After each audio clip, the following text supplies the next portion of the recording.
సంవత్సరం 7 నెలల నుంచి వెళ్ళలేదు అన్న వాళ్ళకి ఈరోజు పిఠాపురం వెళ్ళడం పవన్ కళ్యాణ్ గారు తిరగడం జరిగింది. అది ఎంత మట్టికి న్యాయం అంటారు, ఏమంటారు? వెళ్ళాల్సిన బాధ్యత ఆయనదే. పిఠాపురం ఎమ్మెల్యే కాబట్టి వెళ్ళాలి. పిఠాపురం ఆయన ఎమ్మెల్యే వెళ్ళాలి.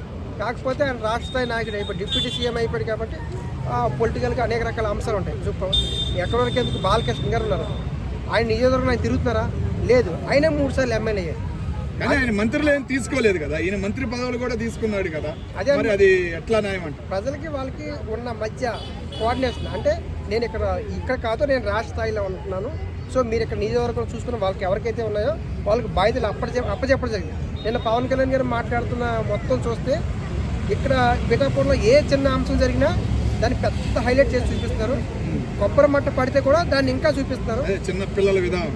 అదేవిధంగా రెట్ట ఎంట్రుకలు పడిపోతే కూడా దాన్ని కూడా మీరు ఇచ్చేస్తారని చెప్పారు. చిన్నపిల్లల మధ్య వివాదాన్ని కూడా పొలిటికల్ చేస్తున్నారు. సో రాజకీయ నాయకులు కొట్టుకుని అంత మెచ్చుకున్న వాళ్ళు రాజకీయ నాయకులు కొట్టుకున్నారు. చిన్న స్కూల్లో జరిగిన ఇన్సిడెంట్ని కులాలకు అంటగట్టారు. ఇవి అని చెప్పి ఆయన చెప్పారు. సంక్రాంతి అంటే కోడి పందాలు కాదు, సంక్రాంతి అంటే మన సంస్కృతి, గంగిరెద్దులు ఇవన్నీ ఉంటాయి అని చెప్పి ఆయన చెప్పుకొచ్చారు. సో కొన్ని అభివృద్ధి కూడా చేశారు. నేను ఇంతకు ముందు అంటే ఒక 1 మంత్ బ్యాక్ నేను పిఠాపురం వెళ్ళాను. 3 రోజులు పిఠాపురంలో ఉన్నాను. పిఠాపురంలో ఏవైతే పవన్ కళ్యాణ్ గారు వచ్చిన తర్వాత చేయాలి అనుకున్నారో లేకపోతే ఏటికైతే బడ్జెట్ కేటాయించారో అవి పనులు అవుతున్నాయి, కానీ రియాలిటీలోకి రాలేదు, అంటే పూర్తి కాలేదు. సో కానీ ఎక్కడ పడితే అక్కడ ఏ కాలనీకి, ఏ రోడ్డుకి, ఏ బ్రిడ్జ్కి ఎంత వేసారనేది మొత్తం లిస్ట్ మొత్తం పెద్ద బోర్డు తోటి ఫ్లెక్స్లో పెట్టేసి ఉంచారు. ఎవరు? పవన్ కళ్యాణ్ గారు, జనసేన పార్టీ. కానీ ఇక్కడ ఏంటంటే ఒక ఉప ముఖ్యమంత్రిగా అయినప్పుడు గెలిచిన తర్వాత పవన్ కళ్యాణ్ గారు ఇమేజ్ అనేది పెరగాలి. నేను గ్రౌండ్ రియాలిటీలో 3 రోజులు ఉన్నప్పుడు ఇమేజ్ పెరగాలి. పవన్ కళ్యాణ్ గారికి పెరగలేదు, తగ్గలేదు, పెరగాలి. పెరిగితే రేపొద్దున ప్రభుత్వ వ్యతిరేకత క్లోజ్ అయ్యి ఆయన మళ్ళీ న్యూట్రల్గా ఉండే అవకాశం ఉంటుంది. లేకపోతే ఈ ప్రభుత్వ వ్యతిరేకత ఈ బ్యాలెన్స్ ఇంకా తగ్గిపోయే అవకాశం ఉంటుంది. ఇప్పుడు పవన్ కళ్యాణ్ గారికి ఉన్న ఆప్షన్ ప్రకారం పిఠాపురంలో ఆయనకున్న ఏవైతే ఓటర్స్ ఉంటారో వాళ్ళు ఇంకా పెరగలేదు, తగ్గలేదు. అంటే పవన్ కళ్యాణ్ గారు న్యూట్రల్గా ఉండడం వల్ల అంటే ఇంకా పవన్ కళ్యాణ్ గారు పిఠాపురంలో పర్యటించాలి, ఇంకా అభివృద్ధి కార్యాలు ఇంకా వేగంగా కోరుకున్నారు. అక్కడ ఉన్న వాళ్ళు కూడా పవన్ కళ్యాణ్ గారు కేంద్రంతో, రాష్ట్ర ప్రభుత్వంతో దగ్గరగా ఉన్నారు. రాష్ట్ర ప్రభుత్వం కేంద్ర ప్రభుత్వంతో బాగా అటాచ్మెంట్గా ఉన్నారు కాబట్టి వెంటనే కావాలని ప్రజలు కోరుకున్నారు.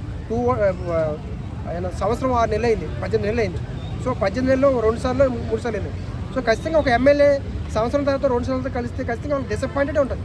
సో మీరు అభివృద్ధి చేసేది లేదు, కనీసం ఒక 2 నెలలకో 3 నెలలకో ఒకసారి మనం చేస్తున్న పనులు ఇంప్లిమెంట్ అవుతున్నాయా లేదా, లేకపోతే మనం ఎవరికైనా అప్పచెప్పడం వాళ్ళేమైనా కరెక్ట్ చేస్తున్నారా, అది కూడా ఆప్షన్ ఉంటుంది. మన వర్మ గారు అదే చెప్పారు. సో కాకినాడ హాస్పిటల్ కోసం చెప్పారు.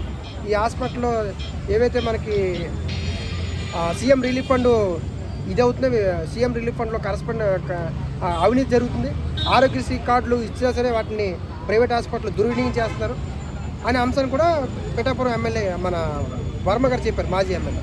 సో అంటే అక్కడ అర్థం ఏంటంటే స్థానికంగా సమస్యలు ఉన్నాయి, ఆ స్థానిక సమస్యలు పరిష్కరించడానికి పవన్ కళ్యాణ్ గారు అందుబాటులో లేరు అన్నది వర్మ గారి యొక్క ఆర్గ్యుమెంట్స్. ఇంకో అంశం ఏంటంటే స్థానికంగా ఉండాలి, లేకపోతే వివాదాలు వస్తాయి. పవన్ కళ్యాణ్ గారు ఖచ్చితంగా ఒక 3 నెలల కోసం మానిటర్ చేయాలి.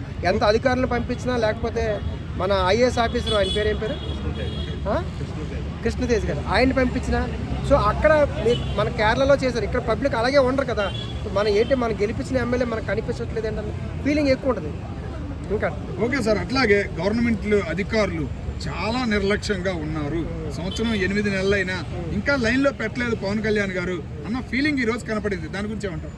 నిర్లక్ష్యంగా ఉన్నారని కాకుండా అవినీతిగా ఉన్నారని చెప్పుకోవచ్చు. ఎందుకంటే వాళ్ళు అక్కడ వైసీపీ పార్టీ వాళ్ళు వెళ్తే కూడా పని చేస్తున్నారు, జనసేన వాళ్ళు వెళ్తే పని చేయట్లేదు, టీడీపీ వాళ్ళు ఎవరైతే డబ్బులు ఇస్తున్నారో వాళ్ళకే పనులు చేస్తున్నారు అన్నది ఆప్షన్ చాలా బలంగా ఉంది. ఇప్పుడు వాట్సాప్ ఆన్లైన్లో పెట్టేశారు, పనులన్నీ దానిలోనే అవుతున్నాయి. మరి వీళ్ళకి ఆదాయం రాక అట్లా ఉండారంటారా? దేని గురించి వీళ్ళు అట్లా ఉండారు? ఒక గవర్నమెంట్ ఆఫీస్కి వెళ్ళాలంటేనే భయం వేసేది, ఇప్పుడు ఆ మూవ్మెంట్ అనేది వాట్సాప్లో అయిపోతుంది. నిన్న కూడా చూశారు, ఒక వీడియో వైరల్ అయితే అది సాక్షి ఛానల్ కూడా వచ్చింది. వాళ్ళు రైస్ ఇస్తూ కూడా కింద ఐస్కాంతం పెట్టేస్తున్నారు నిన్న, రేషన్ బియ్యం. అది మళ్ళీ నేను చూసిన 7 గంటలకు ఎప్పుడు చూస్తే 8 గంటలకు సాక్షి ఛానల్ వేసింది. అంటే వాళ్ళు ఎవరితో చెప్పుకో అన్నారు. వాళ్ళ వైఫ్కి వచ్చిన రేషన్ దుకాణం ఈయన మెయింటైన్ చేస్తారు.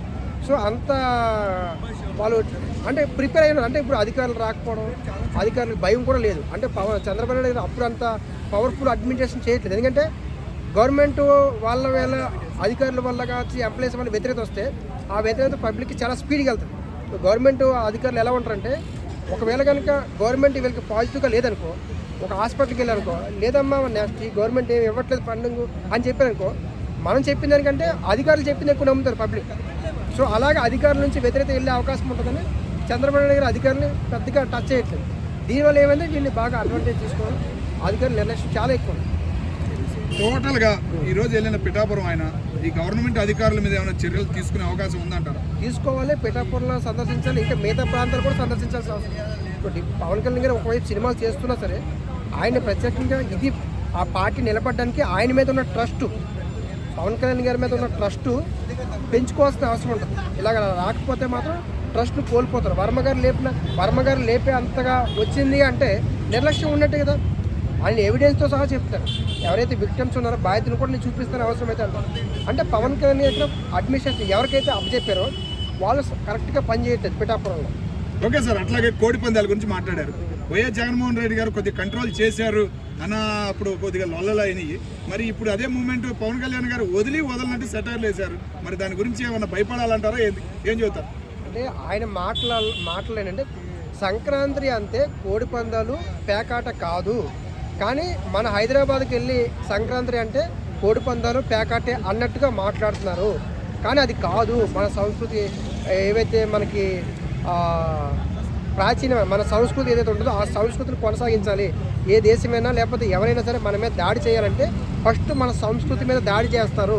సో అలాంటి సంస్కృతిని గంగిరెద్దుల్ని లేకపోతే ఎవరైతే మనకి ఈ సంక్రాంతికి సంబంధించిన హరిదాసులు వీళ్ళని మనం కాపాడుకోవాలి.